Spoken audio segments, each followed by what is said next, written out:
در منطقه کلما راهش یگانه راه از شهر دوشنبه به ولایت مختار کوهستان بدخشان که تا مرز چین می رسد. رانندگان می گویند اینجا منطقه بین شهر خاروق و ناحیه شغنان است.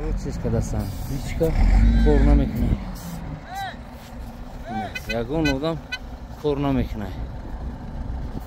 هم مرم شوفر زده است. اینجا هم راه دوشنبه قلمه است. دو ماشین بارکش شام 4 ینور به دریا افتیدند. کسی به هلاکت نرسیده است. راننده ها سبب را چنین می‌بینند. وقتی که راه کار میکردن خیلی حالت نمیشه. اما نمایندگان اداره راه بدخشان این شکایت راننده ها را رد میکنند. رئیس این نهاد خود راننده ها را عیبدار کرد که بدون آمادگی ضروری به راه میبرایند.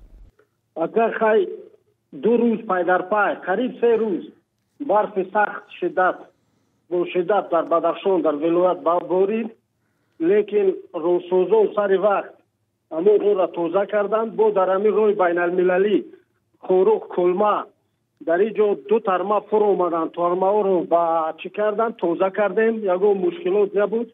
مواد ضد لرزش در همه موضعهای خطرناک پوشیده شد، لیکن خیلی بعضی شوفرها هم احترامانه خواهش کردیم، گفتیم که همین به زنجیر به ذخیره سوزش سمت همین روی بین المللی طرف کرما حرکت نکنم، برای که او بسیار خنک است، سرد است، پرابلم در مشکلات در روی بسیار پیدا میشه، لیکن راه توزیع است، گشوده است.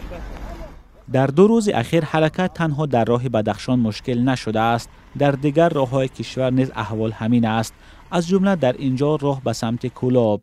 اینا کارگرای دیو نیستن، خوک نزدگان اینجا вообще دیو خوات نه تکنیکای در اینجا قمار ریختن، قمار یخ کردگان، вообще کارگرای دیو نیستن، در این راه نیستن. اینا ماشینا شافیرها عذاب کشیده، چند تا ماشین چپه شد، نیست تکنیکا نیست. اینا شافیرها هم مشت قم زده استند.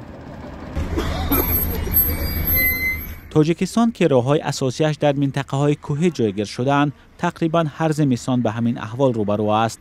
با وجود آنکه مقامات از آمادگی به زمستان گزارش می‌دهند، اما شکایت راننده‌ها از مشکل شدن حرکت در راه‌ها در موسم سرما کم نمی‌شود. مولا رجب یوسفی، رادیوی آزادی، دوشنبه.